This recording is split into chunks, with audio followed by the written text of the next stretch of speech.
고린도후서 12장 1절부터 10절까지의 말씀.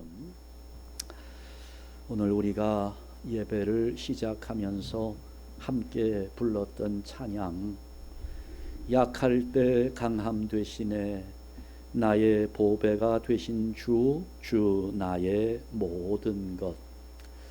여러분, 이 찬양이 사도 바울의 고백을 근거로 해서 만들어진 찬양인데요, 사도 바울이 그렇게 고백한 겁니다. 오늘 10절 마지막 부분을 보게 되면 내가 약한 그때의 강함이라, 자기 스스로를 약하다 이렇게 표현합니다. 사실 바울은 정말 위대한 사도였습니다.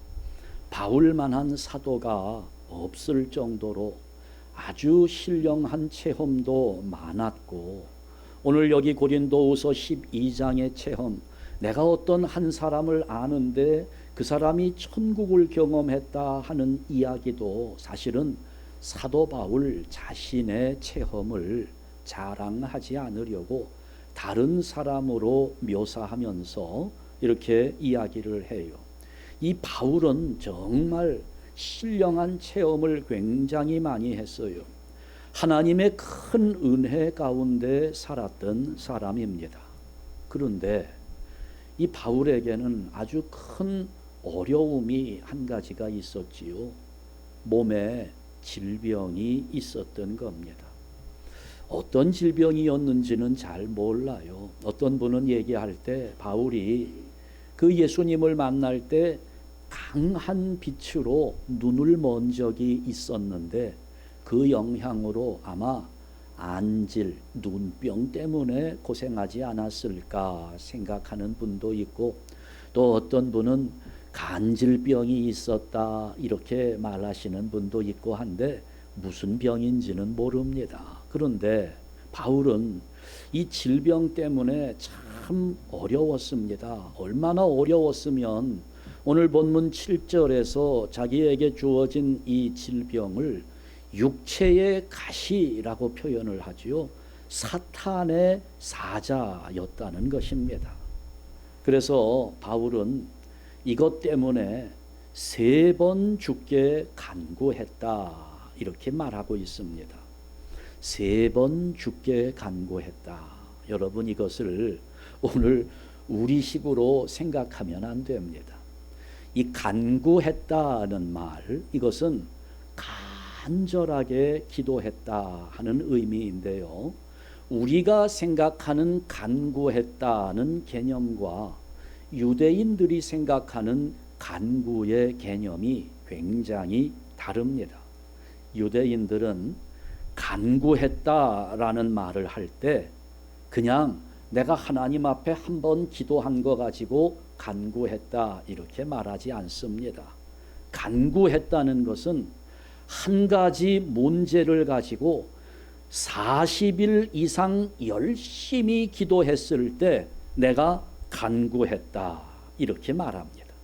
그러니까 우리가 간구한다는 그런 개념, 가지고 있는 개념과는 굉장히 다르죠. 그러니까 사도 바울이 내가 3번 죽게 간구했다는 이 말은 이 병을 낫게 해 주시기를 하나님께 기도하는데 40일 넘는, 최소한 40일 넘는 간절한 기도를 3번 했다는 이야기입니다. 아니, 무슨 바울이 그까짓 거 병 고쳐달라고, 아니 3번밖에 기도를 안 해놓고도 무슨 3번 죽게 간구했다고 이렇게 이야기를 할까? 우리는 그렇게 생각하지만 전혀 그렇지 않아요.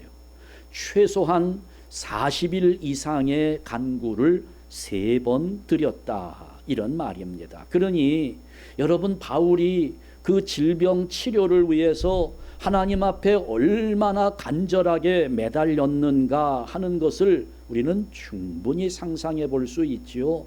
아마 몸부림치면서 발버둥 치면서 하나님께 매달리면서 내 육체의 가시, 이 사탄의 사자가 물러가도록 눈물을 흘리며 기도했을 겁니다. 아마 우리들 가운데 이렇게 기도해 본 경험을 가진 사람 거의 없으리라고 생각해요. 40일 넘는 기도 3번 했다는 거, 이 한 가지 문제를 가지고 120일 이상을 기도했다는 것인데요. 4달, 5달 기도했다는 겁니다. 그랬더니 정말 응답이 옵니다. 이렇게 열심히 기도하니 하나님께서 응답을 주시는데 그 주신 응답의 내용이 9절 말씀에 기록되어 있어요. 나에게 이르시기를, 내가 3번 주께 간구했더니 하나님께서 나에게 응답을 주시며 말씀하시는데, 내 은혜가 내게 족하도다. 이는 내 능력이 약한 데서 온전하여 짐이라. 이런 응답이 왔어요. 어때요, 여러분? 이런 응답 어떻습니까? 만족스럽습니까? 여러분이 120일 넘도록 간구했는데 하나님이 이렇게 응답을 주셨다면, 병을 고쳐달라고 응답을 주셨는데 병은 안 고쳐주시고 내 은혜가 내게 족하도다. 내가 40일 이상의 기도를 3번 주님께 드린 것을 생각하면 이건 좀 허무한 느낌이 듭니다. 너무 응답이 허무하다는 생각이 들어요. 아니, 내가 이런 응답을 들으려고. 그런데 바울은 이것을 은혜라고 생각하고 있습니다. 아니, 그렇잖아요. 병 때문에 기도했는데 병이 나아야 은혜지, 안 나았는데 이게 무슨 은혜일까요? 내가 어떤 문제를 가지고 하나님께 기도하는데 그 문제가 해결되어야 이게 은혜지, 문제는 그대로 있는데 아무 해결의 기미도 보이지 않는데 이걸 어찌 우리가 은혜라고 말할 수 있겠습니까? 그런데 바울은 이 응답에 실망하지 않습니다. 이어지는 10절 말씀에 보면, 그러므로 내가 그리스도를 위하여 약한 것들과 능욕과 궁핍과 박해와 곤고를 기뻐하노니, 기뻐한다고 이야기합니다. 자, 우리가 세상을 살아가면서 많은 문제를 안고 괴로워하며 살고 있어요. 바울처럼 원치 않는 질병 때문에 우리가 참 힘이 듭니다. 젊은 사람들도 그렇지만 나이가 들어가면서 그렇지요, 여러분. 자꾸 여기저기 아픈 부분들이 늘어나잖아요. 무릎이 아픈가 했더니 발목, 발바닥까지 다 아프고 엉덩이, 고관절까지 아파서 밤에 좀 쉬려고 누워도 아파서 잠을 못 자는 경우가 많고, 이 몸의 연약함 때문에 참 힘이 들어요. 사업의 실패, 또 직장의 문제, 자녀들의 문제, 특히 이민사회 속에서 신분 문제가 해결되지 않아 고통 속에 있는 분들도 있고, 여하튼 간에 정도의 차이는 조금씩 있겠지만 다 나름대로 힘겹게 살아가고 있습니다. 왜 그렇게 문제가 많은지, 이거 한 곱이 넘겼다 싶으면 더 큰 문제가 덮쳐오는 거예요. 어때요? 여기 계신 분들, 여기 앉아 있는 여러분들, 고민 없는 분 있나요? 제가 한번 손들어 보라고 할까 하다가 진짜 손드는 분이 계시면 내가 당황스러울 것 같아서. 고민 없는 사람 없어요. 다 고민거리가 있습니다. 내 인생에 이 문제 하나만 해결되면 정말 좋겠는데, 이거 하나 때문에 다른 것까지 다 포기하게 되는 그런 고민거리, 이게 다 있습니다. 어떤 때는 이 문제 하나 때문에 죽고 싶은 마음이 들 때도 있어요. 여러분, 이럴 때 바울을 보아야 합니다. 오늘 본문에서 우리가 3가지를 살펴볼 텐데요. 첫 번째, 바울은 약한 때가 많았지만 그것을 하나님의 은혜로 알았습니다. 광고 시간에도 말씀을 드렸지만 내가 알고 있는 어떤 사람 어느 날 건강했는데 하루아침에 쓰러질 수 있어요.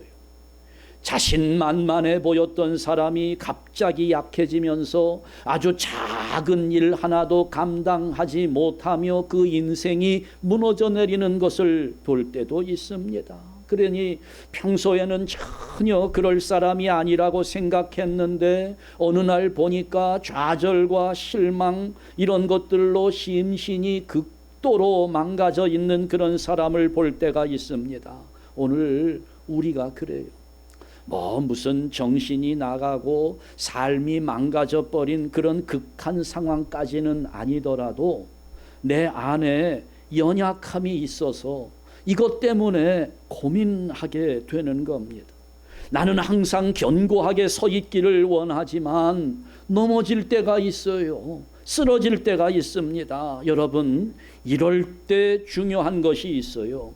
이렇게 약해졌을 때, 나에게 연약함이 드러날 때 그것을 어떻게 감당하느냐 하는 것이 대단히 중요합니다. 왜 나에게 연약함이 나타나는가? 나는 왜 강하지 못한가? 여러분, 이게 중요한 것이 아니에요.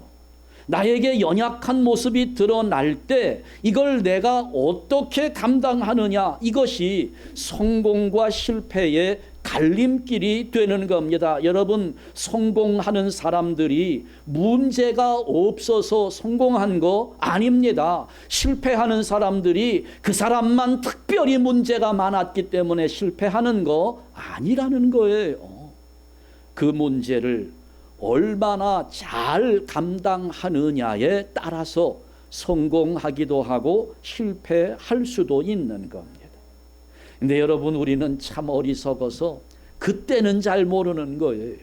꼭 지내고 보면 그때 이제 깨닫게 되는데, 그 중에 한 가지가 그거지요. 지내고 보면 깨닫게 되는 진리. 모든 문제에는 해답이 반드시 있다는 겁니다. 반드시 길이 있어요. 선생님이 아이들을 테스트하느라고 시험 문제를 냈습니다. 아이들이 그 시험 문제를 푸느라고 끙끙대는데 그 시험에 정답을 맞춘 학생이 한 명도 없어요. 전교생이 다 틀렸습니다. 여러분, 그러면 그렇다고 해서 정답이 없는 걸까요? 아니잖아요. 정답이 없는 것이 아니지요. 학생들이 틀린 겁니다. 모르는 거지요.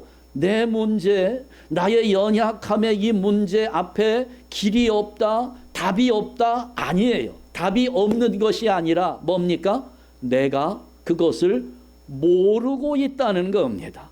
내가 그걸 모르는 거예요. 정답은 반드시 있습니다. 내가 그걸 모르고 있는 거지요. 아무리 큰 문제가 내 앞을 가로막아도, 나의 연약함이 너무나 크게 보일지라도 길은 반드시 있고 그 길은 반드시 열리게 되어 있다는 거, 우리가 이것을 믿고 나아가야 되는데 바울은 그것을 알고 있었던 겁니다. 모든 문제에는 반드시 답이 있다는 것을 알았습니다. 그러니 고백하는 것이 7절 말씀이에요. 여러 계시를 받은 것이 지극히 크므로 너무 자만하지 않게 하시려고 내 육체에 가시 곧 사탄의 사자를 주셨으니 이는 나를 쳐서 너무 자만하지 않게 하려 하심이라. 나에게 연약함이 있어요. 사탄의 사자가 있습니다. 육체의 가시를 나에게 주신 하나님의 뜻을 깨달은 겁니다. 이유가 있다는 거지요. 말씀드린 대로 바울은 정말 엄청난 은혜와 은사를 체험한 사람이에요. 다른 사람들보다 일도 훨씬 많이 했습니다. 기적도 일으켰고 죽은 사람까지도 살려낸 경험이 있어요. 특별히 바울은 공부를 많이 했습니다. 많은 지식을 가지고 있었어요.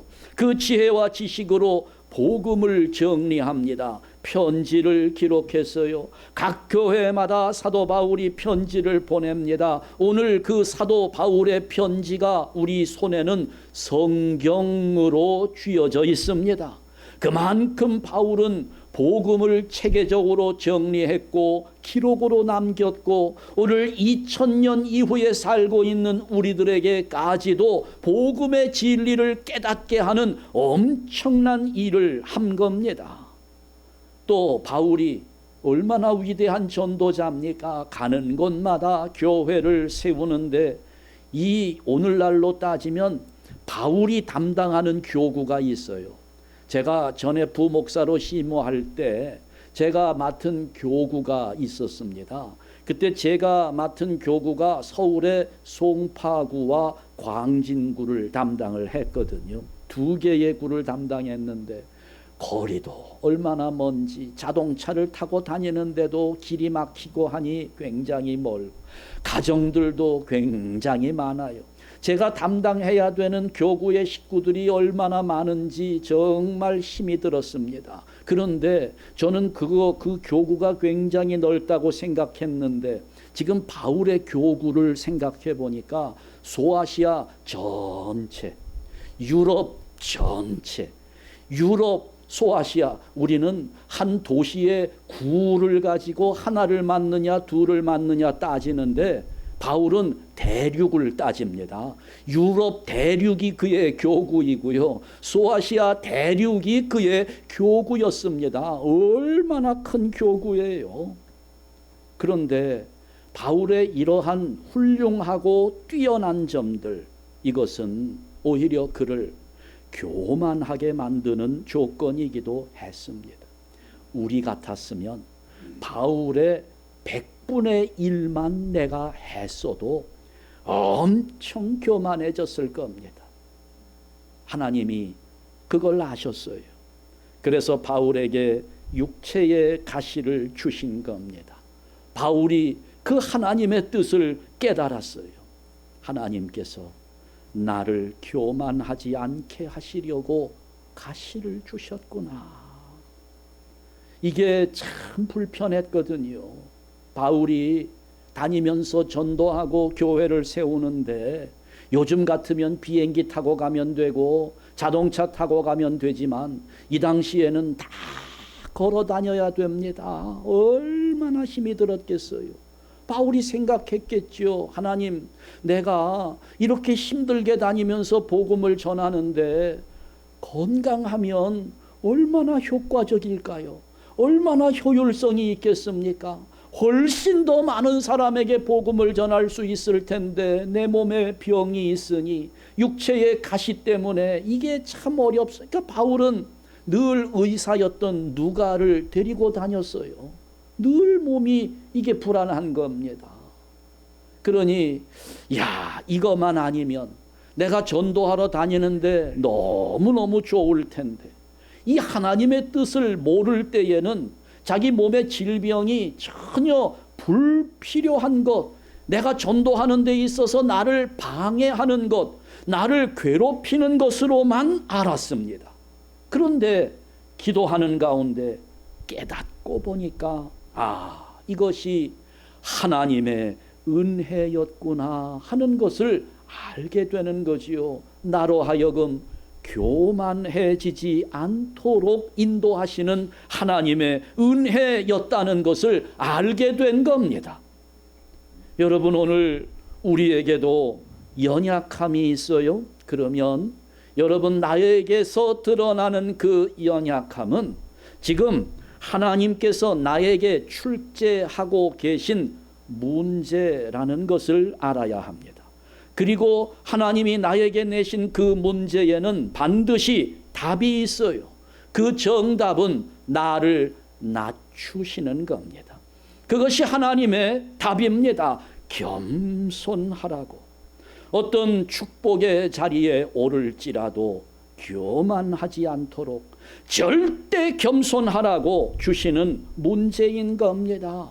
여러분, 이걸 우리가 깨닫게 될 때 하나님의 은혜는 더욱더 넘쳐나게 되는데 물은 낮은 곳으로 흐르게 되어 있어요.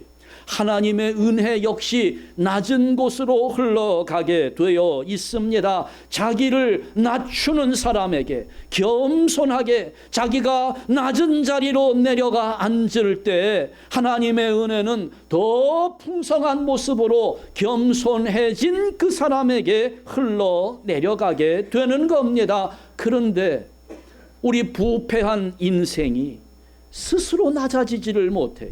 내 힘으로는 낮아지지를 못합니다. 자꾸 우쭐한 마음이 들고 교만한 생각이 들고 조그마한 것이라도 어떤 성과가 생기면 내 능력이 이렇게 내 지나온 인생을 돌아보면서 내가 이렇게 훌륭한 인생을 살아왔다고 자기 스스로 교만해지는 경우는 있지만 자기 힘으로 스스로를 낮추는 경우는 이거 찾아보기가 대단히 어렵습니다. 그렇지요? 여러분 우리 모습 보면 그래요. 어디 하다못해 식사 자리에 가서 식당에 가더라도 저기 말석에 제일 누추한 구석 자리에 앉으려고 하는 사람이 없습니다. 중심에 다 앉으려고 하고 좋은 자리에 앉으려고 그렇게 하지요.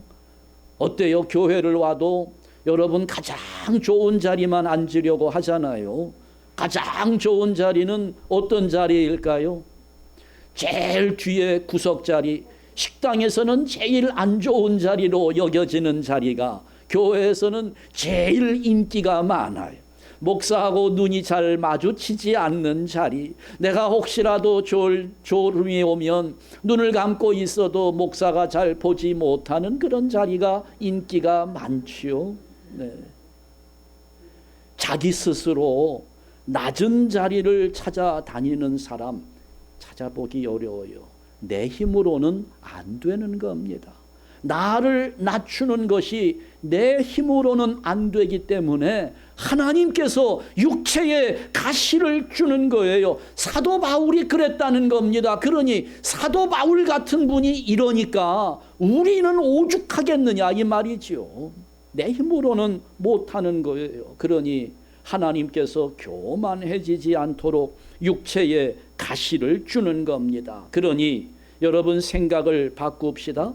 나의 연약함이 드러나는 거, 나에게 오늘 문제가 생겨나는 거, 어려운 고난의 문제가 있다고 하는 것은 그 문제가 어떤 문제이든지 간에 그 문제는 하나님이 나를 사랑하셔서 계속 은혜를 주시기 위한 안전장치라는 것을 깨달아야 합니다. 그러지 않으면 나는 교만해지고 하나님의 은혜가 끊어져 버리게 되니까 내가 자꾸 낮아져야 하나님의 은혜가 나에게 임할 텐데, 그러니 하나님은 나를 낮추시는 겁니다. 그러니 이것이야말로 하나님의 은혜라는 것입니다. 나에게 있는 문제는 하나님의 은혜입니다. 나의 연약함도 하나님의 은혜입니다. 우리는 그것을 은혜로 받는 믿음을 가져야 되는 겁니다. 그러면서 나를 겸손한 자리로 자꾸 낮추고 또 낮추게 될 때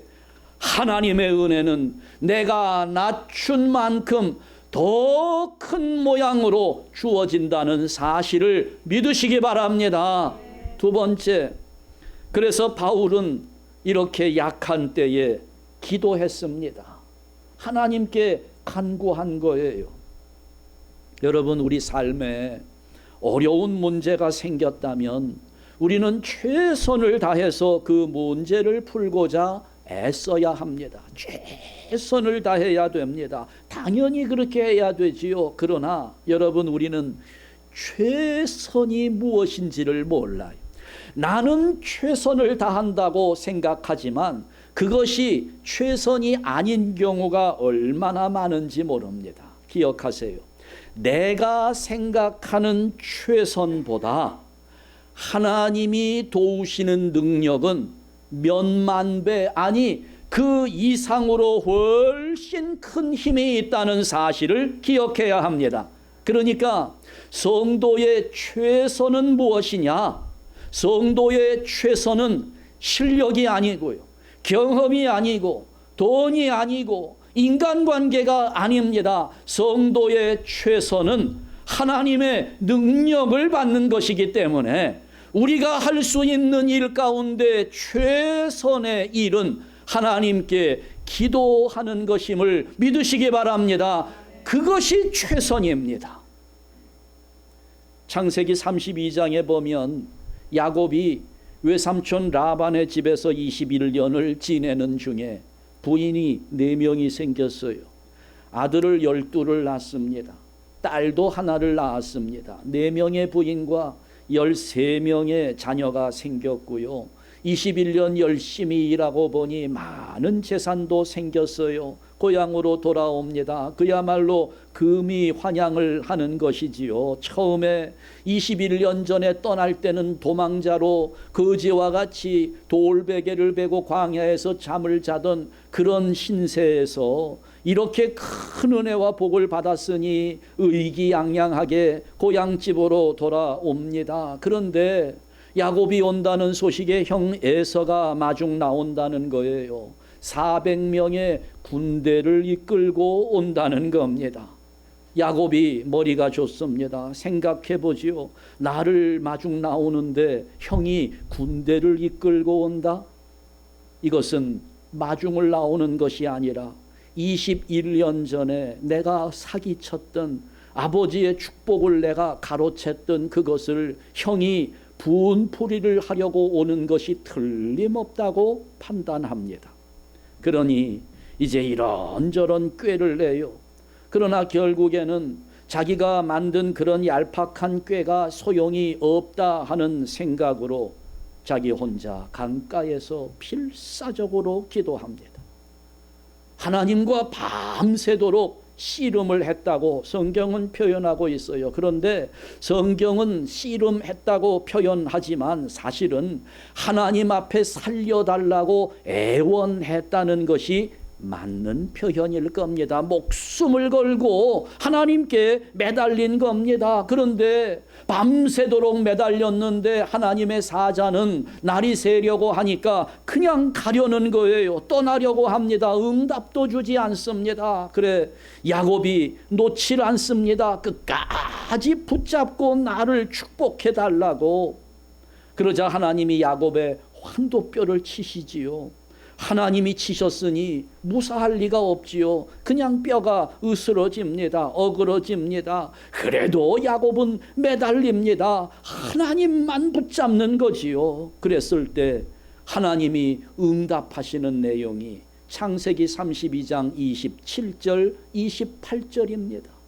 그 사람이 그에게 이르되 내 이름이 무엇이냐? 그가 이르되 야곱이니이다. 그가 이르되 내 이름을 다시는 야곱이라 부를 것이 아니요. 다 같이 이스라엘이라 부를 것이니 이는 내가 하나님과 및 사람들과 겨루어 이겼음이니라. 아멘. 복을 받게 되는데 이름을 바꾸어 주시는 거예요. 네 이름이 뭐냐? 야곱입니다. 이게 참 부끄러운 이름이거든요. 그 뜻이 속이는 자라는 뜻입니다. 이름이 사기꾼이에요. 속이는 자. 이제 다시는 너는 그렇게 사람들을 속이고 형을 속이고 아버지를 속이고 이제 그런 삶을 살게 되지 않을 것이다. 이제는 야곱이 아니다. 너는 이제 이스라엘이라 불리울 것이다. 이스라엘. 여러분, 하나님이 다스린다 하는 뜻입니다. 하나님이 다스리는 거예요. 하나님이 보호하신다는 겁니다. 하나님이 인도하신다는 거예요. 지금까지는 네가 너의 꾀를 내고 너의 작전으로 너의 머리로 사람들을 속이면서 살아왔지만 이제부터는 내가 너를 이끌어준다. 내가 너를 다스린다는 겁니다. 이스라엘로 살아가게 된다는 거지요. 하나님의 복을 얻어낸 겁니다. 씨름하면서 끝까지 기도하면서 하나님의 답을 얻어낸 거예요. 그러니 이제는 두려워할 사람이 없지요. 지금까지는 내 꾀를 만들어내야 됐는데 이게 너무 피곤했어요. 답도 나오지를 않았습니다. 그런데 이제는 하나님이 다스린다. 이스라엘이라는 이름을 얻게 되니까 400명 군사를 이끌고 나오는 형에서도 두렵지 않은 겁니다. 야곱은 어려운 문제 앞에서 자기가 할 수 있는 것은 다 해봤어요. 최선을 다했다고 생각했습니다.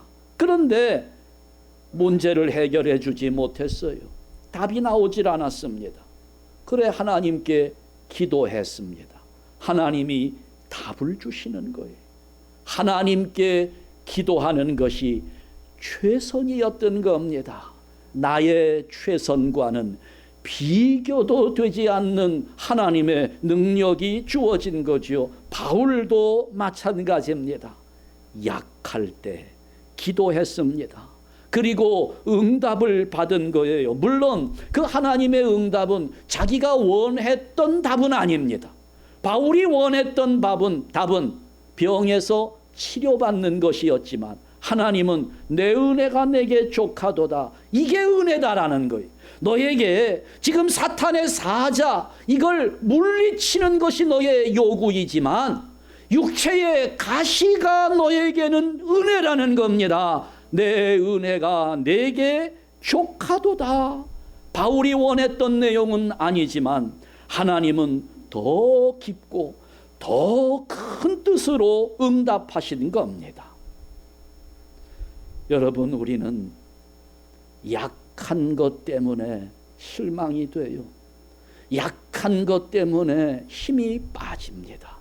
그러나 여러분, 우리는 약하기 때문에 하나님께 나아가는 거예요. 약하기 때문에 기도하게 되는 겁니다. 그러니 나의 약함은 하나님의 은혜라는 것입니다. 어려울 때, 나의 약함이 드러날 때 기도하면 하나님은 반드시 그 문제에 응답해 주신다는 사실을 믿고 내가 약한 그때에 알량한 내 지식 짜내려고 하지 말고 내 경험 앞세우려고 하지 말고 인간적인 방법 자꾸 동원하려고 힘쓰지 말고 하나님의 방법으로 하나님께 엎드려 기도하는 성도들 되시기를 주님의 이름으로 축원합니다. 세 번째, 바울은 자기의 약한 그 자리에 하나님의 강한 능력이 임한다는 사실을 알게 되었습니다. 오늘 9절 말씀을 한번 다시 보시게 되면 나에게 이르시기를 내 은혜가 내게 족하도다 이는 내 능력이 약한 데서 온전하여 짐이라 하신지라 그러므로 도리어 크게 기뻐함으로 나의 여러 약한 것들에 대하여 자랑하리니. 다 같이 이는 그리스도의 능력이 내게 머물게 하려 함이라. 바울은 정말 힘들었거든요. 이 육체의 가시 때문에. 아니 그 전도 여행 다니면서 얼마나 힘이 들었겠습니까? 그래서 그 육체의 가시가 제거되기를 원해서 3번이나 간구했어요. 그러나 하나님이 주시는 응답은 바울이 원하는 대로 주어지지 않았습니다.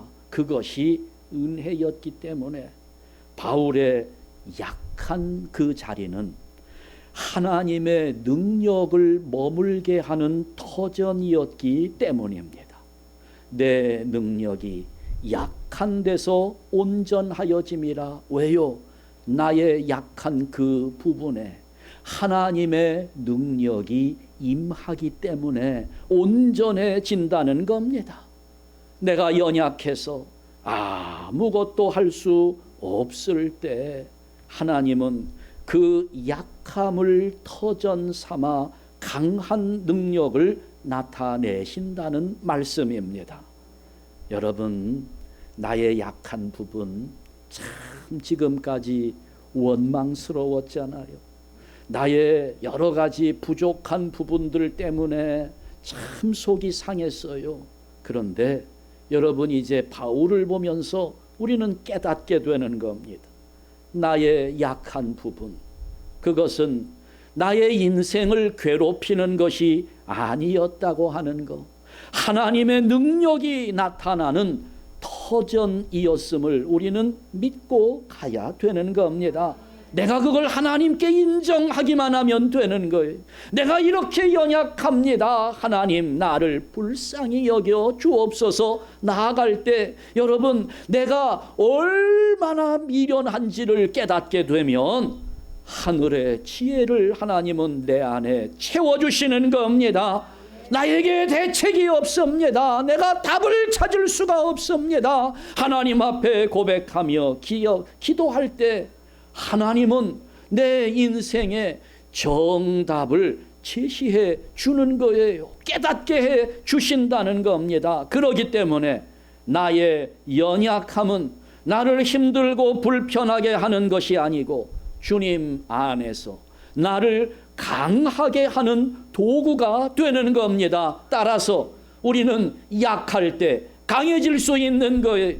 내가 약할 때 약함을 인정하고 하나님께 기도하면 하나님의 강함이 나의 연약함에 머물게 되는 것입니다. 나타나는 거예요. 그러면 어느 누구도 어떤 문제도 나를 넘어뜨리지 못하는 거지요. 하나님이 나를 다스리시기 때문에 이스라엘 하나님이 나를 다스리시니 보호하시니 나는 어떤 것이든지 다 이길 수 있게 된다는 것입니다.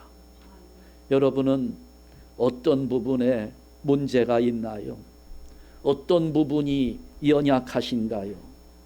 그냥 그거 하나님 앞에 인정하면서 기도하시기 바랍니다. 하나님은 반드시 나의 연약함을 통해서 하나님의 강함을 나타내실 줄 믿습니다. 이런 은혜를 우리 모든 안샘교회 성도들 날마다 체험하면서 나의 연약함에 하나님의 강함이 나타나는 은혜 속에서 승리하시기를 주님의 이름으로 축원합니다. 기도하겠습니다.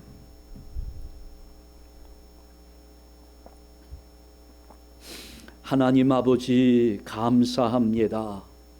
우리 한샘 교회에 하나님의 은혜가 넘쳐나게 하여 주시옵소서. 사도 바울이 깨달은 귀한 진리 오늘 우리 안에도 새겨지기를 원합니다.